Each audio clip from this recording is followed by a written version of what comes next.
Narration. ठीक है, तो नरेशन का मतलब क्या होता है? कथन। नरेशन का मतलब कथन। ठीक है, और अब कथन, कथन को हम लोग क्या कहते हैं इंग्लिश में? स्टेटमेंट। क्या कहते हैं? स्टेटमेंट। स्टेटमेंट मतलब कथन। तो यहाँ पर नरेशन, नरेशन के दो भाग बनते हैं। नरेशन जो होते हैं यानी कथन, कथन जो होते हैं वह कितने? तो दो।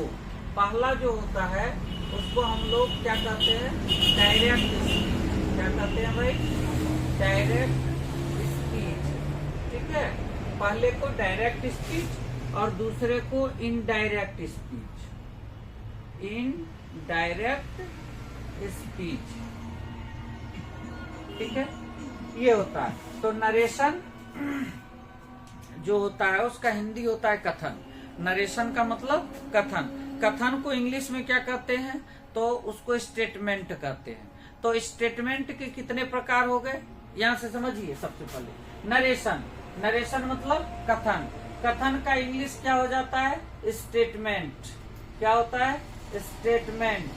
और स्टेटमेंट जो हो गए यानी नरेशन जो हो गए वह कितने प्रकार के? दो प्रकार के। नरेशन के कितने प्रकार? दो प्रकार होते हैं। पहला जो होता है उसको हम लोग कहते हैं डायरेक्ट स्पीच और दूसरा जो होता है उसको कहते हैं इनडायरेक्ट स्पीच। क्लियर हो गया?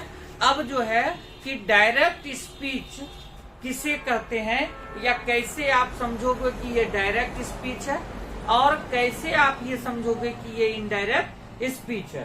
तो सबसे पहले यहाँ पर आप लोग इसको लिखेंगे कि पहला जो बना वह डायरेक्ट स्पीच बना और दूसरा जो बना इनडायरेक्ट स्पीच बना। क्लियर हो गया? तो अब जो है यहाँ पर आप एक नंबर दे करके पहले लिखिए डायरेक्ट स्पीच। Direct speech. ठीक है, इसमें अब देखिए डायरेक्ट शब्द पे ध्यान देंगे। इंग्लिश में शब्द है डायरेक्ट। तो डायरेक्ट का मतलब क्या होता है? सीधा। डायरेक्ट का मतलब सीधा, है ना? तो जब हम यहाँ पर पढ़ रहे हैं तो डायरेक्ट स्पीच, स्पीच मतलब हमारा हो गया जो हम बोल रहे हैं और डायरेक्ट मतलब सीधा। जब हम सीधा बोलते हैं, सीधा का मतलब जब वक्ता के कथन को हूबहू ज्यों का त्यों बोला जाता है तो वह होता है डायरेक्ट नरेशन। उसको हम लोग कहते हैं या डायरेक्ट स्पीच कहते हैं। जब वक्ता के कथन को हूबहू ज्यों का त्यों बोला जाए या लिख दिया जाए तो वह कहलाता है डायरेक्ट नरेशन। ठीक है, डायरेक्ट नरेशन किसे? वक्ता। वक्ता मतलब बोलने वाला। जैसे मैं अभी बोल रहा हूं तो मैं वक्ता हूं और जब आप मेरे द्वारा बोले गए बात को मेरे ही शब्दों में बोल दीजिए, हूबहू उसी तरह से बोल दीजिए तो वह कहलाएगा डायरेक्ट स्पीच। ठीक है, तो डायरेक्ट स्पीच में लिखिए, डायरेक्ट स्पीच में पहचान के लिए लिख लीजिए आप लोग कि जब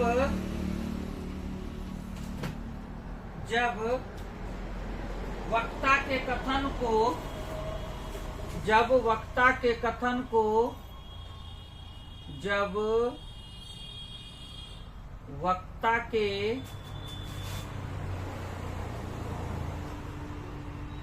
कथन को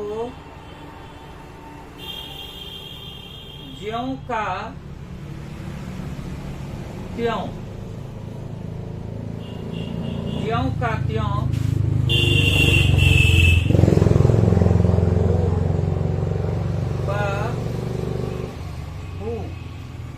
ज्यों का त्यों हूबहू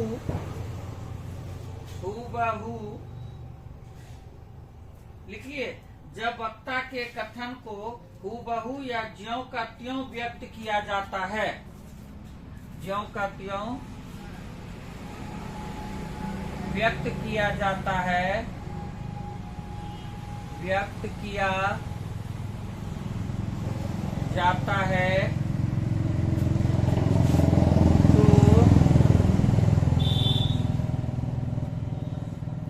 डायरेक्ट स्पीच या नरेशन जो लिखिए डायरेक्ट स्पीच कहलाता है। अब जो है आगे लिखेंगे इनडायरेक्ट, इसको फटाफट लिखो, मिटा दो।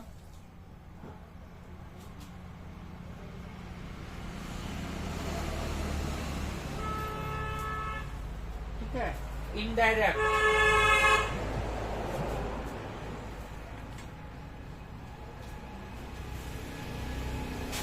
दूसरा नंबर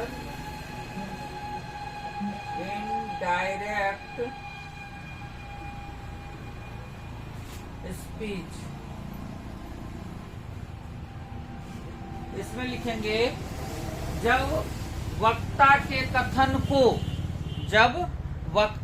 कथन को हम जो है बदल कर बोलते हैं, मतलब जब वक्ता के कथन को हम अपनी भाषा में बोल देते हैं तो वह होता है इनडायरेक्ट स्पीच। ठीक है, इसमें लिखिए, ये हो गया ना, जब वक्ता के कथन को ज्यों का त्यों हूबहू बोला जाता है तो वह डायरेक्ट स्पीच होता है। लेकिन जब वक्ता के कथन को हम लोग अपने भाषा में बोल देते हैं, जब वक्ता के कथन को अपने शब्दों में बोल देते हैं, देखिए,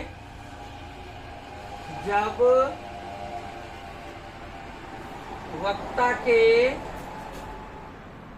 कथन को हम अपने भाषा में व्यक्त करते हैं तो इनडायरेक्ट स्पीच कहलाता है।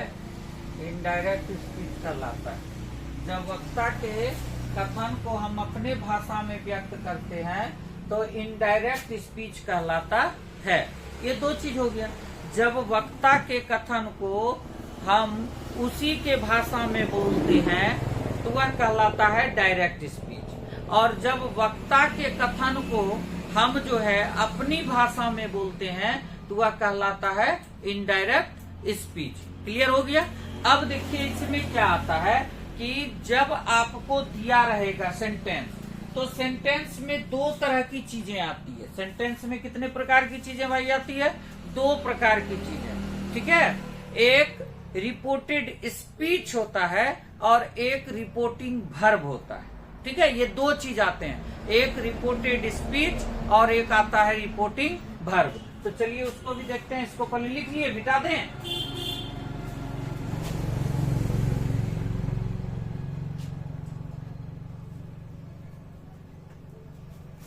देखिए,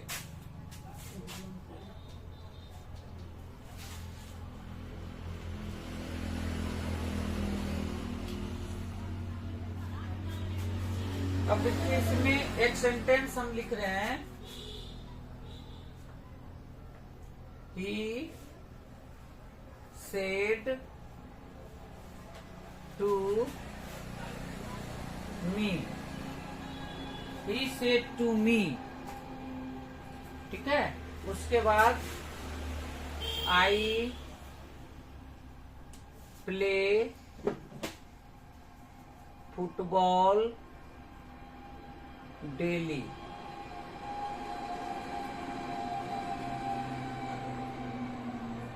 ठीक है, अब यहाँ पर देखिए ये जो सेंटेंस है ये किसका है? तो ये डायरेक्ट का है। किसका है भाई? डायरेक्ट नरेशन या डायरेक्ट स्पीच। अब ये सेंटेंस यहाँ दिया गया, क्या दिया गया? He said to me I play football daily, है ना। उसने मुझसे कहा, ही सेड टू मी, उसने मुझसे कहा, क्या कहा? आई प्ले, मैं खेलता हूँ, फुटबॉल गेंद डेली, रोज, यानी उसने मुझसे कहा मैं प्रतिदिन फुटबॉल खेलता हूँ। ठीक है, इस सेंटेंस में अब आपको ये पकड़ना है कि रिपोर्टिंग वर्ब कहाँ है और रिपोर्टेड स्पीच कहाँ है। ये दो अहम चीज होते हैं नरेशन के, समझ गया। तो he said to me, I play football.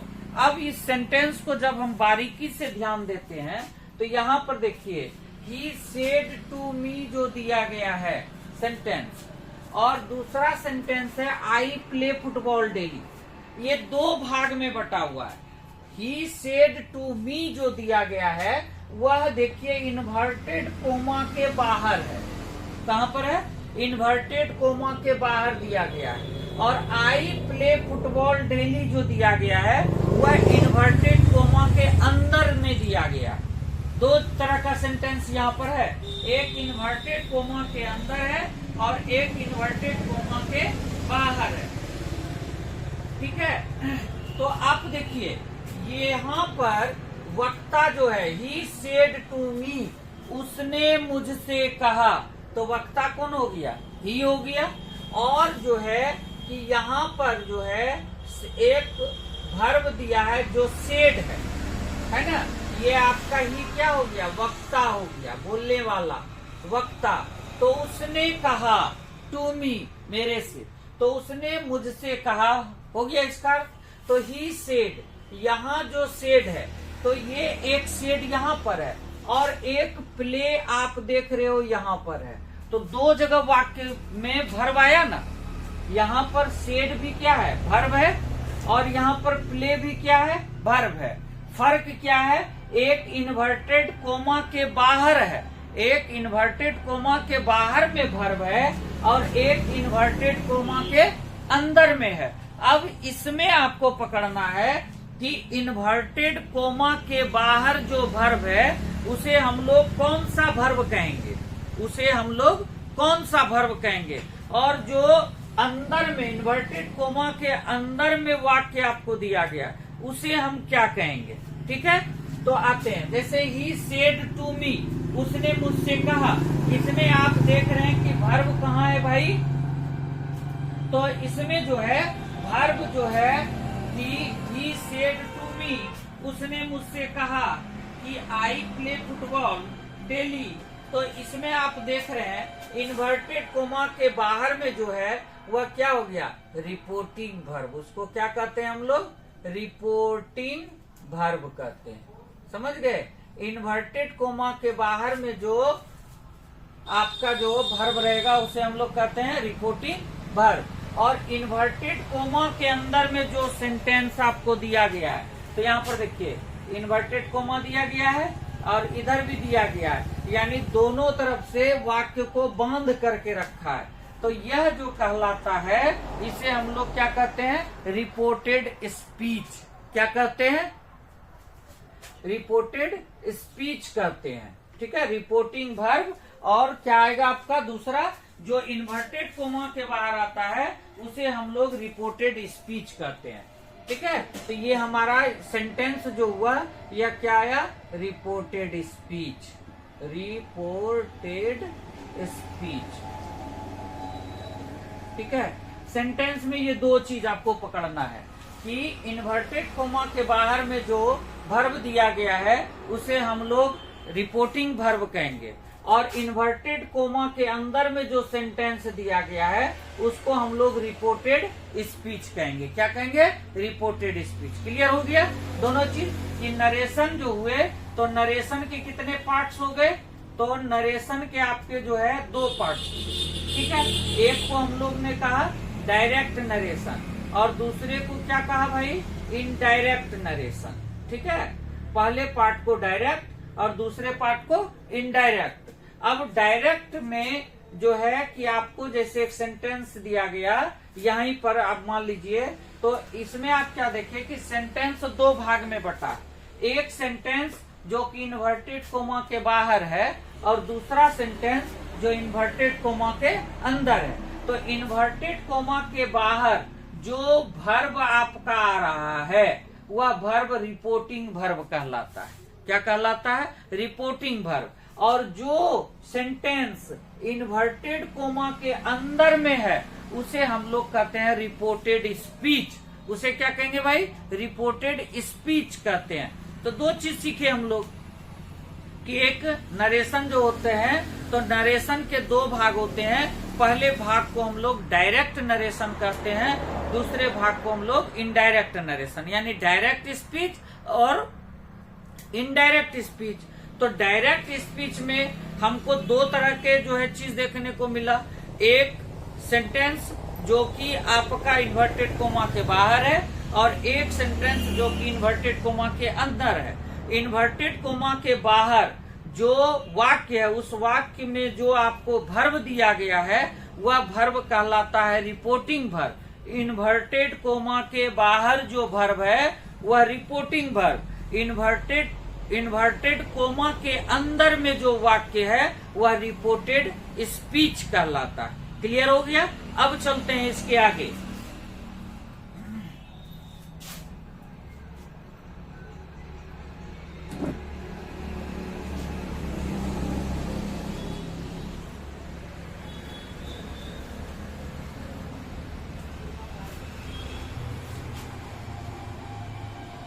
अब देखिए इसमें थोड़ा सा हम लोग क्या देख लेंगे कि इसमें कौन सा टेंस किस में बदलता है, इस पर हम थोड़ा सा ध्यान देंगे, क्योंकि बदलने का जो है तरीका हमें अवश्य आना चाहिए। तो एक तरफ से आप जो है पहले आप लिख लीजिए प्रेजेंट इंडिफिनिट। पहले आप क्या लिखिएगा? प्रेजेंट इंडिफिनिट एक तरफ से लिखिए, इधर डायरेक्ट यानी आपका एक तरह से तरीका बन जाएगा डायरेक्ट, और इधर आप लिख लीजिए इनडायरेक्ट। इनडायरेक्ट, ठीक है। अब डायरेक्ट में सबसे पहला आप दीजिए present indefinite. Present indefinite, indefinite tense, ठीक है, प्रेजेंट इंडिफिनिट टेंस। दूसरा जो हम लोग देंगे बाबू वो क्या देंगे? पहला प्रेजेंट इंडिफिनिट हो गया, दूसरा जो है प्रेजेंट कंटिन्यूअस देंगे। प्रेजेंट कंटिन्यूअस दूसरा आप दीजिए present continuous.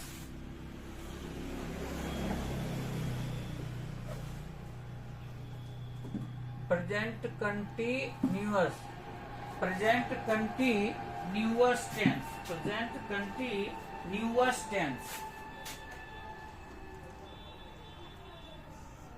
Present continuous tense.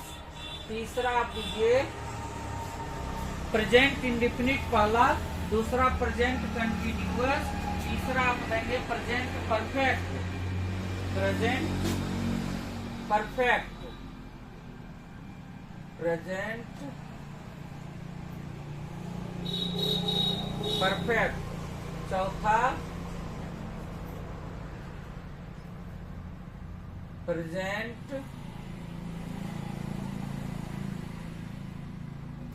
Perfect continuous tense. Present perfect continuous tense, ठीक है, चौथा हो गया। उसके बाद जो है पास्ट लिखिए, चौथा का प्रथमा past indefinite, past indefinite tense.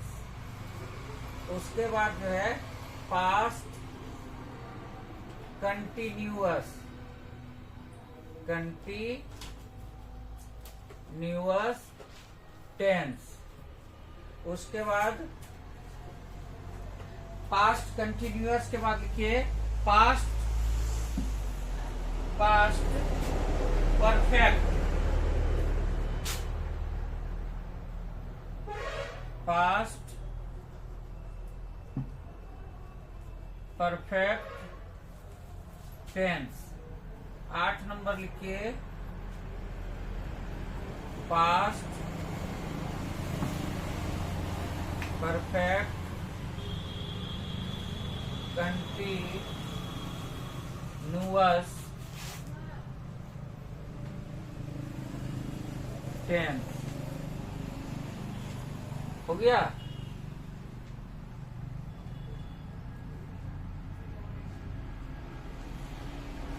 ये अब देखिए आपको डायरेक्ट में ये दिया रहेगा, डायरेक्ट में प्रेजेंट इंडेफिनिट टेंस दिया है, तो जब आप उसका इनडायरेक्ट में बदलोगे, जब आप उसका इनडायरेक्ट बनाओगे तो इनडायरेक्ट में वह किस में चला जाएगा, कौन से, यानी यहाँ पर आपको जो है प्रेजेंट इंडेफिनिट टेंस के वाक्य में दिया रहेगा डायरेक्ट, उसका जो आप नरेशन बनाओगे इनडायरेक्ट जब बनाओगे तो वह कौन से टेंस में बनेगा ये समझना है, ठीक है। तो प्रेजेंट इंडेफिनिट जो बदलता है वह बाबू बदलता है पास्ट इंडेफिनिट में। किसमें बदलता है, पास्ट इंडेफिनिट में। तो इसके सीधा में आपको लिखना है,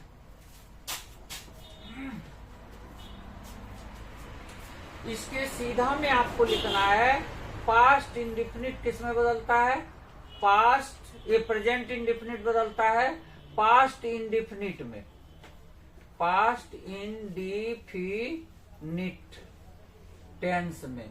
यानी जब आप डायरेक्ट से इनडायरेक्ट बनाओगे तो इसका जो रूल्स है आपको डायरेक्ट में मिलेगा, जब इनडायरेक्ट बनाएंगे तो किस में बनाना है, पास्ट इंडेफिनिट में। अब प्रेजेंट कंटिन्यूअस है तो यह बदल जाएगा पास्ट कंटिन्यूअस में। किसमें बदलेगा, पास्ट कंटिन्यूअस में, पास्ट कंटिन्यूअस टेंस में बदलेगा, ठीक है। उसी तरह प्रेजेंट परफेक्ट टेंस है, क्या है, प्रेजेंट परफेक्ट टेंस है, तो ये पास्ट परफेक्ट में बदलेगा। किसमें बदलेगा, पास्ट परफेक्ट में। देख लीजिए ज्यादा कुछ नहीं है, प्रेजेंट की जगह पास्ट सिर्फ हो रहा है, past perfect, past perfect tense. अब प्रेजेंट परफेक्ट कंटिन्यूअस है तो बन जाएगा वो किसमें, पास्ट परफेक्ट कंटिन्यूअस में चला जाएगा। आप यहां पर लिख देंगे past perfect continuous, past perfect continuous tense में चला जाएगा, ठीक है। अब देखिए यहां पर थोड़ा सा चेंज होगा कि पास्ट इंडेफिनिट टेंस आ गया। क्या आ गया भाई, पास्ट इंडेफिनिट टेंस आ गया, तो यह बदलेगा पास्ट परफेक्ट में। यह किस में बदलेगा, यह बदलेगा पास्ट परफेक्ट में, पास्ट परफेक्ट में, पास्ट परफेक्ट टेंस में बदलेगा, ठीक है। अब यहाँ पास्ट कंटिन्यूअस टेंस है तो पास्ट कंटिन्यूअस टेंस जो बदलेगा वह बदलेगा पास्ट परफेक्ट कंटिन्यूअस में। किसमें बदलेगा, तो past perfect, perfect continuous, continuous tense में बदलेगा, ठीक है, कोई दिक्कत नहीं। अब जो है अगला आता है पास्ट परफेक्ट टेंस। क्या आता है, पास्ट परफेक्ट टेंस। अब जो है कि इसमें आपको क्या लिख देना है, नो चेंज। क्या लिख देना है भाई, नो चेंज, और इसमें भी आपको डाल देना है नो चेंज, ठीक है, इसमें कोई बदलाव नहीं होता है। तो इस तरह से ये काफी इंपॉर्टेंट थिंग है, यानी डायरेक्ट से इनडायरेक्ट बनाने का, ठीक है। तो इसमें भी हम आपको वॉइस के तरह ही बताएंगे, क्वेश्चन का भी रूल्स आपको बता देंगे और जो है कि आंसर बनाने के भी रूल्स को बताऊंगा। तो इसमें जो है आपको डायरेक्ट में इस सेंटेंस में क्वेश्चन दिया रहेगा, इसका आंसर जो बनेगा यानी इनडायरेक्ट में जब बनाएंगे तो उसको हम इस रूल्स पर लेके जाएंगे। क्लियर हो गया, ठीक है, इसको आप लोग उतार लीजिए। ये काफी जो है नरेशन का VVI चीज है, अगर आपको ये पता नहीं रहेगा तो आप रट्टा मारते रहिए, है ना, ये रूल्स का इसमें बनेगा, ये बनेगा, ऐसे क्या है आपको प्रेजेंट इंडेफिनिट का पता है कि रूल्स क्या होता है ट्रांसलेशन बनाने का, कि सब्जेक्ट होता है V1 या V5 होता है, ऑब्जेक्ट होता है, यही हमारा रूल्स है। अब उसका पास्ट में क्या होता है, तो पास्ट में हम लोग जानते हैं कि सब्जेक्ट होता है V2 होता है, हमारा जो है कि बन गया।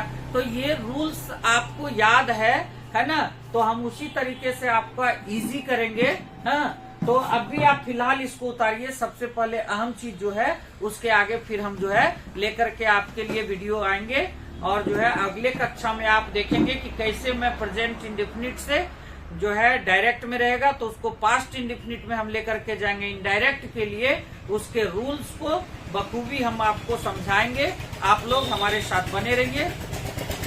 तब तक के लिए इतना ही।